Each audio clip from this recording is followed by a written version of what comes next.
ಚನ್ನಪಟ್ಟಣ ಚದುರಂಗದಾಟದ ಬಗ್ಗೆ ದಿನೇ ದಿನೇ ಕುತೂಹಲ ಜಾಸ್ತಿ ಆಗ್ತಾ ಇದೆ.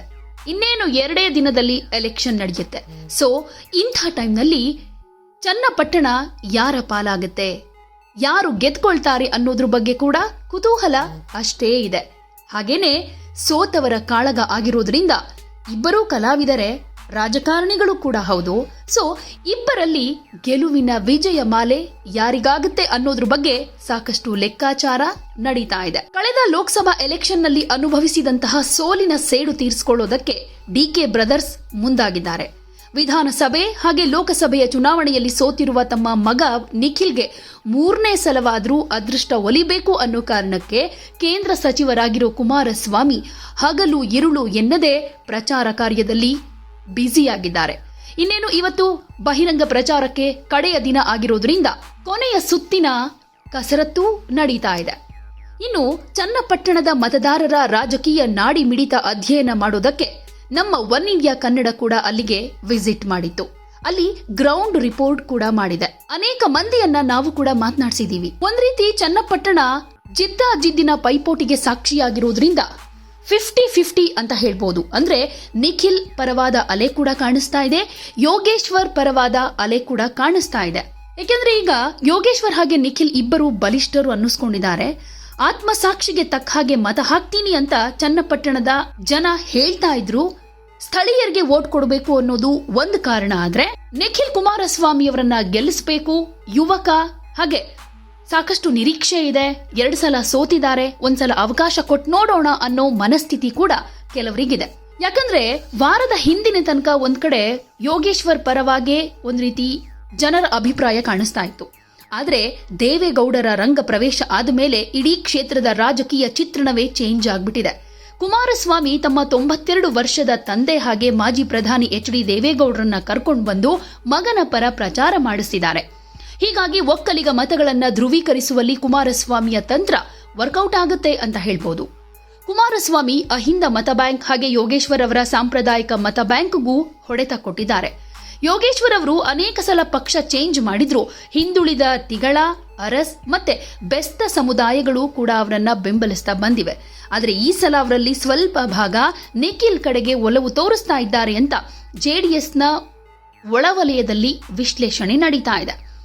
ಇನ್ನು ಸಾಂಪ್ರದಾಯಿಕವಾಗಿ ಜೆಡಿಎಸ್ ಬೆಂಬಲಿಗರು ಹಾಗೆ ನಿಖಿಲ್ ಅವರನ್ನ ಬೆಂಬಲಿಸ್ತೀವಿ ಅಂತ ಕೆಲವರು ಹೇಳ್ತಾ ಇದ್ದಾರೆ.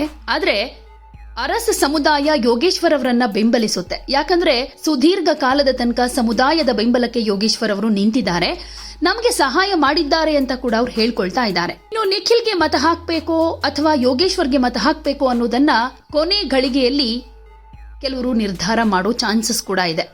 ಇದರ ಮಧ್ಯೆ ಗೃಹಲಕ್ಷ್ಮಿ ಖಾತ್ರಿ ಯೋಜನೆ ಅಡಿ ಇನ್ನೂ ಕೆಲವರಿಗೆ ಹಣ ಸಿಗ್ತಾ ಇಲ್ಲ ಅಂತ ಕೆಲವರು ಆರೋಪ ಮಾಡ್ತಿದ್ದಾರೆ. ಗ್ಯಾರಂಟಿಗಳು ಕೈ ಕೊಡಬಹುದು ಅಥವಾ ಕೈ ಬಿಡೋ ಚಾನ್ಸಸ್ ಕೂಡ ಕಾಣಿಸಬಹುದು. ಜೊತೆಗೆ ಡಿಕೆ ಶಿವಕುಮಾರ್, ಕುಮಾರಸ್ವಾಮಿ ಇಬ್ಬರು ಒಕ್ಕಲಿಗ ನಾಯಕರಾಗಿ ಅಧಿಕಾರ ನಡೆಸೋ ಪಣ ತೊಟ್ಟಿದ್ದಾರೆ.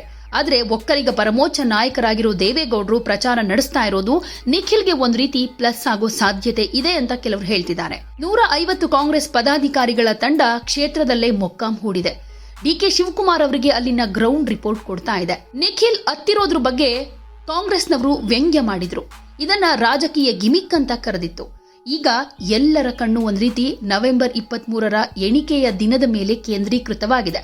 ಯಾಕಂದ್ರೆ ನಿಖಿಲ್ ಅವರು ನಾವು ಮನುಷ್ಯತ್ವ ಇರೋರು, ಮಾನವೀಯತೆ ಇರೋರು, ಅದಕ್ಕೆ ನಮ್ಗೆ ಕಣ್ಣೀರ್ ಬರುತ್ತೆ.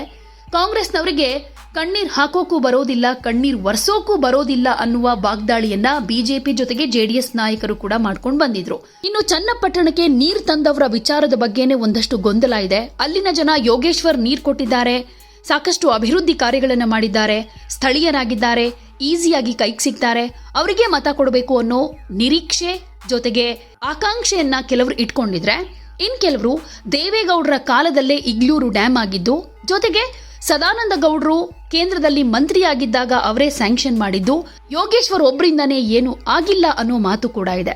ಈಗ ಒಂದ್ ಕಡೆ ಬಿಜೆಪಿ ಹಾಗೆ ಜೆಡಿಎಸ್ ಮೈತ್ರಿ ಆಗಿರೋದ್ರಿಂದ ಎರಡೂ ಕಡೆಯ ಮತದಾರರು ನಿಖಿಲ್ ಕೈ ಹಿಡಿಯೋ ಚಾನ್ಸಸ್ ಇದ್ರೂನು ಸ್ಥಳೀಯರಿಗೆ ಮನ್ನಣೆ ಕೊಡಬೇಕು ಅನ್ನೋ ಕಾರಣಕ್ಕೆ ಯೋಗೇಶ್ವರ್ ಪರವಾದ ಅಲೆ ಕೂಡ ಕಾಣಿಸ್ತಾ ಇರೋದ್ರಿಂದ ಚನ್ನಪಟ್ಟಣದ ಚದುರಂಗದಾಟಕ್ಕೆ ಇದೇ 23ಕ್ಕೆ ತೆರೆ ಬೀಳುತ್ತೆ. ಅಂದ್ರೆ ರಿಸಲ್ಟ್ ಅವತ್ತೇ ಬರೋದ್ರಿಂದ ಯಾರ ಪರ ಗೆಲುವು, ಯಾರಿಗೆ ಸೋಲು ಕಾದು ನೋಡೋಣ. ಹಾಗೆ ನಿಮಗೇನನ್ಸುತ್ತೆ? ಯಾರು ಗೆಲ್ತಾರೆ ಚನ್ನಪಟ್ಟಣವನ್ನ?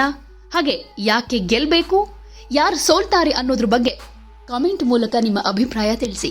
ಯೋಗೇಶ್ವರ್ ಮೇಡಮ್. ಹೌದಾ? ಅವರೇ ಗೆಲ್ಬೇಕು ಅನ್ನೋದು ನಿಮ್ಮ ಆಸೆನಾ? ಹೌದು ಮೇಡಮ್, ಹೌದು ಮೇಡಮ್, ಅವರೇ ಗೆಲ್ಲಬೇಕು ಮೇಡಮ್. ಕುಮಾರಸ್ವಾಮಿ ಮತ್ತು ಅವರು ಮಿಸಸ್ಸು ಅನಿತಾ ಕುಮಾರಸ್ವಾಮಿ 2 ಸತಿ ಗೆದ್ದಿದ್ದಾರೆ. ಚನ್ನಪಟ್ಟಣ ಎಲ್ಲ ಹಾಳು ಮಾಡಿಬಿಟ್ಟವ್ರೆ ಮೇಡಮ್.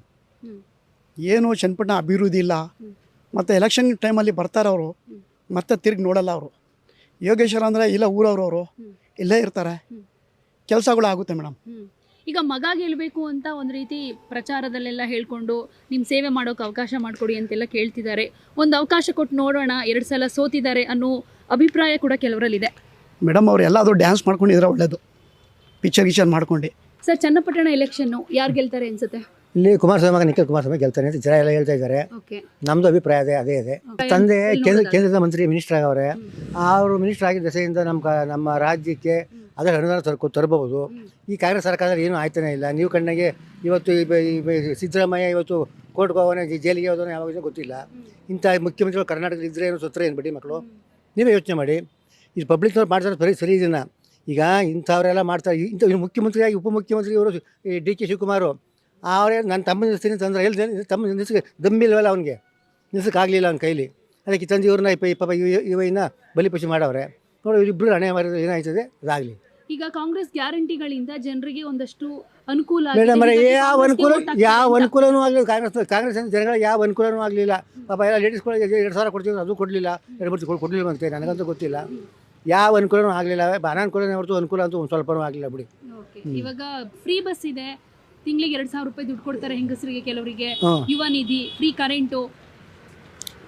ಮೇಡಮ್, ಕರೆಂಟು ಯಾವುದೋ ಒಂದು 20 ಮನೆ ಕರೆಂಟ್ ಫ್ರೀ ಮಾಡಿಬಿಟ್ಟು ಅಂಗಡಿಗಳಿಗೆ ಟ್ರಿಬಲ್ ಮಾಡವ್ರೆ. ಅಂಗಡಿಗಳಿಗೆ, ಫ್ಯಾಕ್ಟ್ರಿಗಳಿಗೆ ಟ್ರಿಬಲ್ ಮಾಡವ್ರೆ. ಅವ್ರು ಕಟ್ತಾ ಅವ್ರಿಗೆ. ಈಗ ನೀವು ನಿಮ್ಮ ಮನೇನು ಕಟ್ತಾ ಇಲ್ಲ, ನೀವು ನಮ್ಮ ತಂದೆ ಅವ್ರಿಗೆ ಹಾಕಿದ್ರೆ, ಅವ್ರ ತಂದೆ ನಮ್ಗೆ ಹಾಕಿದ್ರೆ, ಇಷ್ಟು ಬರ್ತು. ಈಗ ಡ್ರಿಂಕ್ಸ್ ಕುಡಿಯೋರಿಗೆ ಒಂದು ಬಾಟ್ಲಿಗೆ 50 ರೂಪಾಯಿ 40 ರೂಪಾಯಿ ಜಾಸ್ತಿ ಮಾಡಿದ್ದೀರಿ. ಅದೇ ಹೆಂಗ್ಸ್ ನಾವು ಹೆಂಗ್ಸ್ ಕೊಡೋದು ದುಡ್ಡು ಅದೆಲ್ಲ ಅವ್ರು ನಮ್ಮ ಕೊಟ್ಟು ಹೆಂಗ್ಸ್ ಕೊಟ್ಟಾರೆ.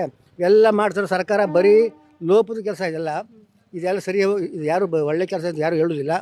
ಈಗ ವಕ್ಫ್ ನೋಟಿಸ್ ಬಗ್ಗೆ ಏನನ್ಸುತ್ತೆ? ಮೊದಲು ಎಲ್ಲ ರೈತರಿಗೆ ನೋಟಿಸ್ ಜಾರಿ ಮಾಡಿ ನಂತರ ವಾಪಸ್ ಪಡಿತೀವಿ ಅಂತ ಮುಖ್ಯಮಂತ್ರಿಗಳು ಹೇಳಿದ್ರು. ಈ ವಿಚಾರದ ಬಗ್ಗೆ ಏನನ್ಸುತ್ತೆ? ರೈತರಿಗೆ ಅನ್ಯಾಯ ಅಂತೆಲ್ಲ ಹೋರಾಟ ಎಲ್ಲ ಮಾಡ್ತಿದ್ದಾರೆ ಬಿಜೆಪಿ ಅವರು ಸೇರ್ಕೊಂಡೆ. ಅನ್ಯಾಯ ಇದ್ರಂತ ಅನ್ಯಾಯ ಅಲ್ಲ ಮೇಡಮ್. ಸಾಬ್ರು ಅವನು ಅದಕ್ಕೆ ಮಿನಿಸ್ಟರ್ ಅಂತ ಜಮೀರ್ ಅಹಮದ್ ಖಾನ್, ಅವ್ನು ಮಿನಿಸ್ಟರ್ ಆಗ್ಬಿಟ್ಟು ರೈತರ ಮನೆಗಳು ಹಾಳು ಮಾಡೋಣ. ಅವ್ನು ಕಟ್ಕೊಂಡು ಇವ್ರು ಸಿದ್ದರಾಮಯ್ಯ ಮಾಡ್ತಾರಲ್ಲ. ಸರಿ, ಉತ್ತಮ ಕೆಲಸನ ಇದು. ನೀವೇ ಯೋಚನೆ ಮಾಡಿ. ಈಗ ರೈತರಿಗೆ ಅನ್ಯಾಯ ಅನ್ನೋದಾದ್ರೆ ರೈತರು ಹೋರಾಟ ಮಾಡ್ತಾವ್ರೆ. ಮುಂದೆ ದೊಡ್ಡ ಹೋರಾಟ ಮಾಡ್ತೀನಿ ರೈತರು ಹೇಳ್ತಾವ್ರೆ. ಆಗಲೇ ಎಚ್ಚರಿಕೆ ಕೂಡ ಕೊಟ್ಟವ್ರೆ. ಎಚ್ಚರಿಕೆನ ಅವರು ಈಗ ಉಳಿಸ್ಕೊಂಡು ನಾವೇ ರೈತರು ವಾಪಸ್ ತಗೊಳ್ಳಿಲ್ಲ, ನಾವು ಅವ್ರಿಗೆ ಬಿಡ್ತೀವಿ ಅಂತ ಹೇಳ್ತಾವ್ರೆ. ಇದು ನೋಡ್ಬೇಕು, ಇದನ್ನೆಲ್ಲ ನಾವು ಇನ್ನೂ ಕಾದು ನೋಡಬೇಕು ಅಲ್ವಾ? ಕಾದು ಮುಂದೆ ನೋಡಬೇಕು. ಈ ಚುನಾವಣೆ ಮುಗಿದ ತನಕ 3 ಸ್ಟೇಟ್ ಎಲೆಕ್ಷನ್ ಮುಗಿದ ತನಕ 3 ತಾಲೂಕುಗಳದು ಇನ್ನೇನು ಅಭಿಪ್ರಾಯ ಇವಾಗಲೇ ವ್ಯಕ್ತಿ ಅವರು ತೀರ್ಮಾನ ಮಾಡಲ್ರು, ವಿರೋಧ ಪಕ್ಷ ತೀರ್ಮಾನ ಮಾಡಲ್ರು. ಆದ್ಮೇಲೆ ಏನು ಗೊತ್ತಾಗುತ್ತೆ. ಗೊತ್ತಾಗುತ್ತೆ. ಹೌದು ಮೇಡಮ್ ಅವರೇ.